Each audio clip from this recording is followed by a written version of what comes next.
Hope you don't snark, you. Did you sleep with him? No, I didn't. But I was much more resilient because I fell in love with him because he'd rescued me from the east to the west. But I didn't sleep with him, and you never see any nakedness. I was kind of dressed up to the nines. High star. What does that mean? It means beautiful in Afghan. Some people think it's got to do with the 80s AIDS. I don't know. I mean, if they really wanted to be that responsible about it, they could have had us sleep with Bond, and we could have asked him to use a condom, you know? I just don't... That would have been great. It's funny, because up until that point, I guess every Bond girl had been naked at some point in bed, or it was implied that she was naked in bed, either waiting for Bond or Bond had just left her, or... Bond, what do you think you're doing? Keeping the British end up, sir. Neither of us are portrayed in that way. So it was sort of like a half step into... The 90s. Into the 90s. After Carrie and I finished our movies, James Bond disappeared. The franchise was bogged down in legal problems. But a world without Bond was unthinkable. And after 6 years, 007 had his license to kill renewed. But this time, Bond girls were beginning to call the shots.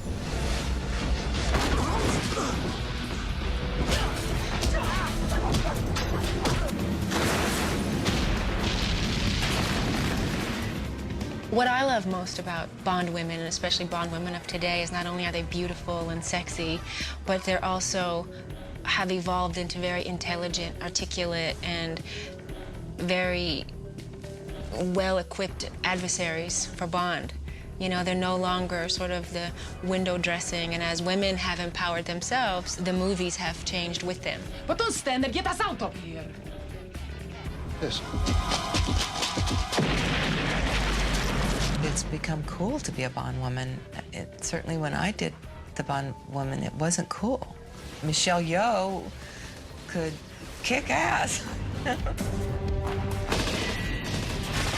From the moment Michelle Yeoh arrived on the Bond set in Tomorrow Never Dies, it was clear that James Bond had finally met his match.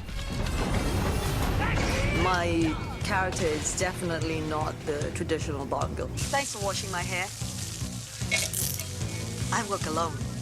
She's the woman of the 90s, you know, who was aggressive, who was confident, who was able to do things which Bond can.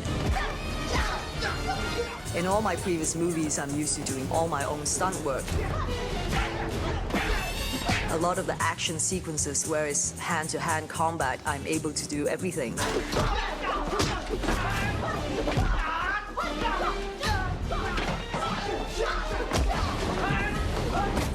I think I'm most excited about that particular scene is because it's my own little fight sequence. Most of the time, you're just concentrating on giving your best, and then hopefully everything around you is also working in that same direction.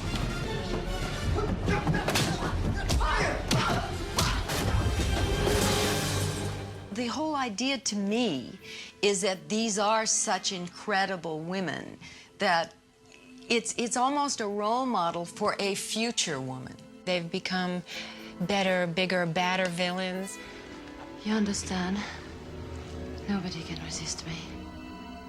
I don't know how long I was on the screen, but not as much as any of the Bond girls today.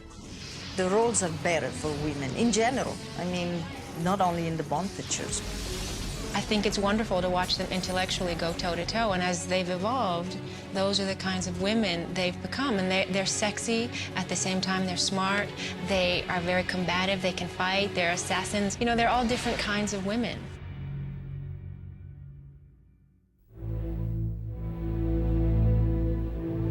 This is the home of the British Secret Service in London, MI6.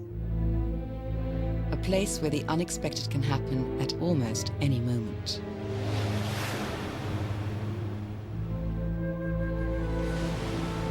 But perhaps the most surprising development inside James Bond's MI6 was a decision to give the role of M to a woman. When suddenly I was asked to play M, The people who were most excited in my family, I was rather dumbstruck, but my husband and my daughter were very excited indeed. My husband thought it was great to have a Bond woman. Well, it was Bond girl once, but it's Bond woman now, I know, as you can it's politically see. incorrect to say Bond girl now, isn't it? I know. Dame Judi Dench is one of our finest actresses. In 1995, she took over the role of James Bond's boss in GoldenEye. So they were very excited, and I was, but I was very aware of the responsibility of taking it on after a man. It had never even come into my kind of consciousness that it might ever be a woman. I then had to think about actually how I was going to play this. But it was wonderfully written, GoldenEye, wonderfully written. I mean, she asserted herself straight away over James Bond, and their relationship was very well mapped out in that. You don't like me, Bond. You don't like my methods. You think I'm an accountant. A bean counter, more interested in my numbers than your instincts. The thought had occurred to me. Good. Because I think you're a sexist, misogynist dinosaur. A relic of the Cold War. Whose boyish charms, though wasted on me, obviously appeal to that young woman I sent out to evaluate you.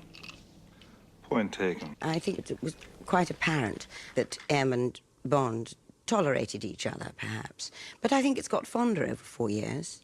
I think she's quite fond of him. Use your relationship with Mrs. Carver, if necessary. I doubt if she'll remember me. Remind her. Then pump her for information. You'll just have to decide how much pumping is needed, James. Judi Dench's M was paired up with Samantha Bond as her assistant, Miss Moneypenny, who added a new kind of sassiness to the role. I think I'm lucky to have arrived at it in the 90s, which is when I started. I think that the sexuality within the role has been allowed to become more equal. James, have you brought me a souvenir from your trip? Chocolates? An engagement ring? I thought you might enjoy one of these. How romantic. Hmm. I know exactly where to put that. Oh, Moneypenny. The story of our relationship. Close, but no cigar. When it was Lois Maxwell and it all had to be, I mean, it's all there, but it's all very restrained. Lois Maxwell used to, as Miss Moneypenny, just have her tongue hanging out all the time, didn't she? Moneypenny, you are better than a computer. In all sorts of ways. But you never take advantage of them. I like to think that my Moneypenny can meet Bond as an equal in that way. Definitely. Well, we like to give it a go. What do you think of the fact that now it's not politically correct to say Bond girls and they say Bond women? Gives more impact. I know, it's like, please. They never called me the Bond woman. It sounds very serious. Serious. The Bond is a Bond girl. The Bond girl. Being referred to as a Bond girl rather implies that you're a bimbo, and there were quite a lot of bimbos about who did fall flat on their backs the moment they saw Bond. Just settle for this little old lady here? Good choice. She's very sexyful. How do you kill 5 hours in Rio? Are you staying long in Beirut? When one is in Egypt, one should delve deeply into its treasures. The current films don't have the Bond girls like that. You don't get floozies sitting around swimming pools anymore. And they don't get spank on the bottom like they did in Sean Connery's. No, alas, they don't get spanked on the bottom. I think that's good that that age is past.